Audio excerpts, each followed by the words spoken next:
Hello there, Master Hellish here, and welcome back to another army, what are we calling it? Analysis. It's an army analysis. This time we're looking at the Tyranid codex again, but we are at...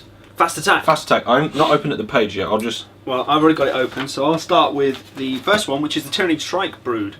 Basically, they're warriors with wings. Sounds good on principle. It does sound good principle. You gain wings, so jump infantry, but you lose 1 point of armor save. That's about the only difference, really. Yeah, I suppose with those wings and all that, they've got to be lighter, so Yeah. the armour's probably not as thick. It makes sense, it makes sense. I mean, you've got all the same options, so you can take Flying Venom Cannon, which is very nice for side armour of vehicles. You can certainly do some damage there. Same points? Same points, yeah. So you don't... They're worth the trade-off. They are a flying synapse creature, which is very worth having. Yeah, yeah. You know, for your fast stuff, Raveners, that sort of thing, that need to stay in range. If you're going to be moving stuff across the board quickly and your warriors aren't going to be moving as quick, then maybe this is a good thing to use. Absolutely, yeah.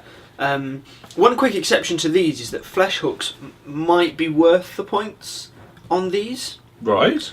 Because they're jump infantry, they're going to get across the board faster, and they might be useful then to root out stuff that's in cover. I mean, generally, if you've got your warriors there, you've got gaunts there, and I would say just throw gaunts at them. True, yeah. To root out the stuff. But they're going to get there first, in theory. Exactly, yeah. So it could be worth it. It's just something to think about. Adrenal glands and toxic sacs, if you've got the points, but they're not really worth much, to be quite honest. Not something I've personally considered taking, though. No, they're a bit of a weak choice with that 5+ save. Bolters will ruin your day. To be quite honest. I can't think of many things, standard weapons, that won't. No, I think you just Eldar that you're safe against, and las guns, obviously. Yeah. The vast majority of stuff tends to be able to throw out a good amount of AP5. So, something to think about, though.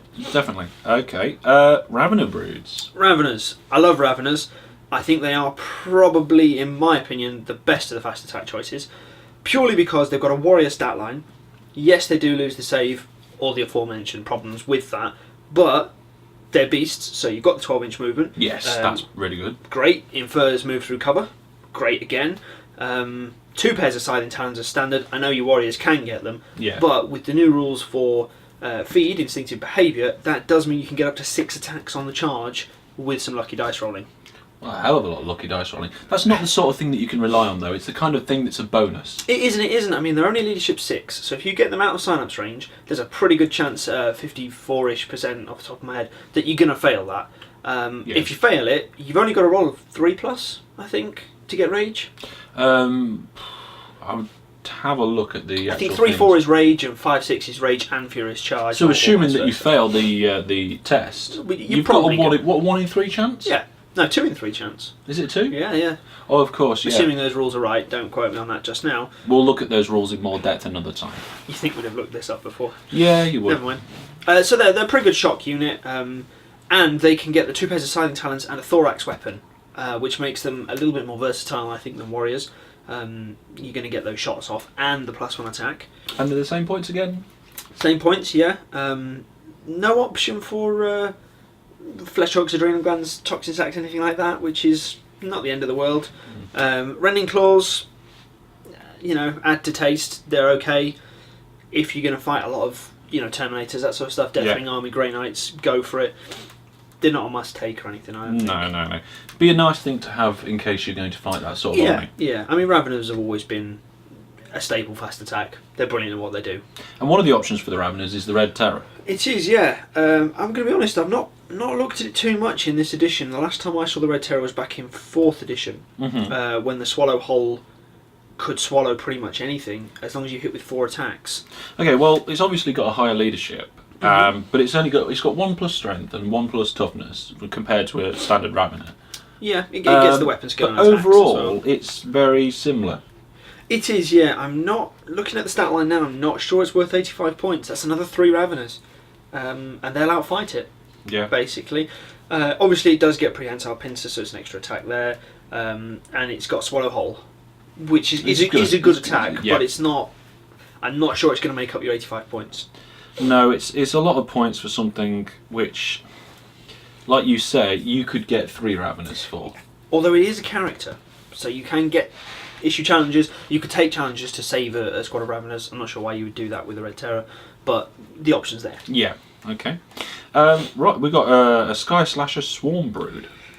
Yeah, now Is this these, one of the new ones? No, you could always get them, I believe, but it was an upgrade for your Rippers. I think right. it was you would add wings to your Rippers. Stat line's the same as Ripper. Spine Fists, good option, 4 shots, alright, ballistic skill 2, but for 4 points, why wouldn't you? And they've got Deep Strike from being jump infantry, so they're faster than your Rippers. Yeah. And they're Deep Strike. That's also good, and we've got to remember though, they are swarms. They are swarms, so which is good fun. it is. They'll die lots to flamers, blast templates, that sort of thing. They are a bit more pricey than the Ripper Brood. They are, but by the time you've paid for your Deep Strike option on the Ripper Brood, they're only 9 points more. Yeah, and that's what makes the difference. And that, yeah. So you pay 9 points to be jump infantry, basically. That's a good trade-off there, but Yeah. again, something that I haven't really looked at. I mean, what would be the best thing for them to attack? The use for them on the battlefield? I would be tempted to use them in the same way I use Necron Scarabs. Just take plenty and clog the enemy guns. Right. They can only kill so many, and if they're shooting them, they're not shooting at your other stuff. And if they don't shoot them and they do shoot what you've got, you're going to tie them up in combat with jump infantry turn 2. Mm-hmm. And you've most gun lines will be shut down for at least a turn. Yeah, unless you're looking at going up against a gun line with mid to high strength values, because Obviously, that is the one way that I would tackle either the Swarm Brood or something that gets strength 6 out there is going to ruin your day. and that's moderately common in a lot of these armies these days. It can be, yeah. But then the same can be said of gargoyles. They're very, very similar in use to the Sky Slasher Swarm Brood. The stat line is almost identical, and I think for 4 of them to get the same stats as the Sky Slashers, it's not far off on points. The only addition there is Flesh Borer, Blinding Venom, so they've got the shot. They've got the 6's auto wound. So the points for these gargoyles that is for 10. It is, yes. Yeah. So you're looking at 10 versus 3. I would probably bump that up. I don't think 10 gargoyles is going to do a lot. Right, okay. Same with Termagants, same with Hormagaunts. I don't think it's going to do a lot. So you can have up to 30 in one of those squads, which is quite good. It is good. I mean, I've seen that sort of size squad 30 bring down Terminators just for the sheer amount of attacks you can throw out. Yeah, and sometimes, the only real way to deal with a swarm of that size is template weapons. Absolutely, yeah. You've got to throw a couple at them. So if we've got a big swarm army against somebody with lots of template weapons, we've got to think about where we put our troops, how close they are put together. There's no harm in spreading them out. No, of course not. If you've got to survive templates. The only other way to do it, you either pack them in real tight and hope that template scatters onto nothing, Yeah. or you spread them out so they don't hit as many when it does. Yeah. The only problem with spreading them out, like I say, if it scatters, they're probably still going to hit. It's going to get something, yeah.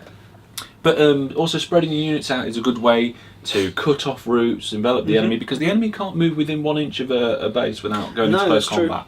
So that's something that it could be useful for, but especially with the large horde armies. Harpies. I wanted a harpy.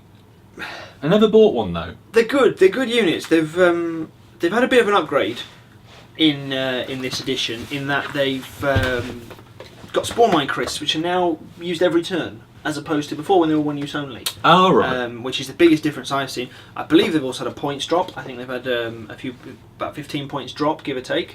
You're not far off there. A little bit more than that. It's not bad. Stinger Salvo or Cluster Spines, I think that's probably a must. Because it's a monstrous creature, it can fire 2 weapons, so you may as well take one.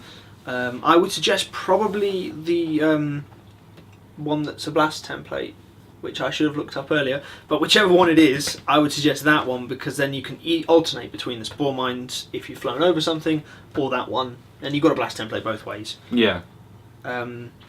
Regeneration, it's got 5 wounds, so it could be worth having. Yeah, Possibly. definitely. It makes it much more survivable. Yeah. I don't know what you think about the Venom Cannon. You may be better off to answer that one. I've not really played much with Heavy Venom Cannon, Heavy Stranglethorn. I don't know what the... No, neither have I, especially with the army I'm doing being close combat. Of course, yeah. Whenever I see a unit with a projectile like that, I tend to stay away from it.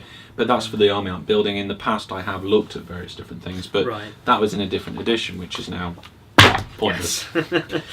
I would always be tempted by the Venom Cannon. I know it. It's great. It's a decent strength weapon. It's a tank buster, and it's blast weapon, so you can get open top vehicles quite nicely. High strength infantry. It'll do the job. It's got Sonic Screech, which I believe is like the combat power, which will boost it in combat. If this thing gets in combat, it's your own fault. Yeah, although weapon skill 3... It's got an awful weapon skill. Its attacks aren't great for the amount of points. It is... You can instant death with a strength 10 weapon. They're all over the place these days, so I don't think Sonic Screech is really that great, unless you're going to finish off something you just shot. Yeah, I suppose that is that. But overall, its stat line is fairly solid. You've got some good mid numbers there. So you've got a solid strength, a toughness and wounds, and a good initiative. Yeah, it's not too bad. I think it's just the weapon skill that lets it down. It is, yeah. It's worth noting you can Vector Strike with it. A lot of people think the Hive Crone is what you want to Vector Strike with because it's got that Strength 7, but the Harpy can still do it. Strength 5 isn't that bad. That's true. It'll put some wounds out. Okay, well, speaking of the High Crown, let's move on to that one. Yeah. Stat line is identical then to the Harpy. Yes. It is more expensive. It will cost you 4 more Hormigans. The weaponry it has, I'm a bit hit and miss on, to be quite honest. The missiles that it has, the Tentaclids, they've got Haywire, yeah, but Ballistic Skill 3... Yeah. You're only going to hit with 2 of them. I know it gets the reroll to hit anyway, but... Well, with the reroll to hit, that does help. It helps, Haywire can be a fantastic thing if used in the right way. It can, I agree with you there. I mean, if you get the penetrating hit, fantastic. The lack of AP, though, means you're not going to get that bonus to the damage table. Yeah. And with 4 of them, realistically, you're going to kill 1 vehicle. And then you've got a very expensive flying creature that's not that great. You can go around vector striking stuff. Yeah. Yes, that'll do some damage. You'll probably tear open a vehicle with that. I think it depends how well equipped your opponent is to deal with flyers. Yes, it does. If they haven't got anything, just take one. It'll fly around, it'll annoy things. It can take this thing, Stinger Salvo and Cluster Spine, so it can still put some shots out and just generally annoy stuff. The Draw Cannon is okay, I suppose, for a flyer. It has to get pretty close, obviously, to use it, but it's a tactical choice, the Hive Crone. You've got to know what you're doing, or you've got to hope your opponent doesn't. Yeah. It's a lot of points for something that is average. Yes. Personally, I would prefer the Harpy. I think the points you've saved, I would sink that into the Heavy Venom Cannon and the Cluster Spines, and you've got the same points then as the Crone, but I think you've got a far more effective, far more versatile weapon. Okay, fair enough. And down here, at the bottom of the fast attack, we've got the Spore Mine Cluster. The weirdest stat line I've seen in a long time. Yes, yeah. Consisting of just dashes and ones. They're not bad. What can you say about them? You could sit there and say that they're not very good, but at 15 points for 3, 5 points a model... It's something for the enemy to think about. It is. I tell you what, if you've got fast attack choices spare, earlier on when I was saying if you've got 20 points spare and you're wasting them, this is where you waste them. Yes. Get 3, deep strike them in at the start of the game, and just either shut off an area of terrain, or you might cause a bit of damage. Find that heavy weapon squad. They've got pinning, so it's worth throwing something. Yeah, definitely. And of course with the Hive Tyrant and I think the Swarm Lord as well, you can take the ability to increase your chances of getting something on from Deep Strike in turn 2. I don't know that you can. I'm sure you can. I'm sure there was something in the rules. Oh yeah, sorry, I tell a lie. I believe you can reroll your reserves. That might be the one, or there might be +1 to the reserves, one of the two. Yeah. But well, that might have been last edition. Don't quote us on that. Yeah, don't quote us on that one. But I'm fairly sure there's something there, and it's quite an important thing if you're going to be de-striking to get in quick with the Tyranid you do army. need to get in, and that's really what the fast attack, the whole lot, is about. If I'm not mistaken, actually, everything on the page can deep strike. Yeah, I believe everything can. Everything. Obviously, your flyers, flying monsters, creatures. They have to start in reserve. Oh no, they don't have to start in reserve. They don't. You can begin the game just gliding. Yeah. Not really worth doing. But I believe flying monsters, creatures do have the deep strike special rule in the big rule book. So that's worth looking at. Everything can deep strike. If you want to get up close and personal, this is the page for you. Options really is down to taste. If you want lots of stuff, you've got your gargoyles, shrikes, raveners, and if you want big nasty creatures, there's a couple options there too. Yeah. Well, with me having a flying hive tyrant, I haven't actually picked any of these. No, I suppose you don't need it. That's something else that's worth mentioning, is that the flying hive tyrant actually does the job of the harpy or the hive crone better. Yes. in every way, and when it lands, you've got a hive tyrant still. If I was doing something like having Death Leaper as my HQ, maybe with the Swarm Lord or something like that, then I'd probably think about Harpy. Possibly, yeah, it might be worth doing, but it's to your taste. Okay. Well, there we go. There's the fast attack section from the Tyranid Codex. I hope you've enjoyed this episode. Thank you very much again for popping in, and we'll see you again next time when we'll move on to... We're going to go Heavies next. Heavy support next. And I'm going to have my page ready. So until then, goodbye.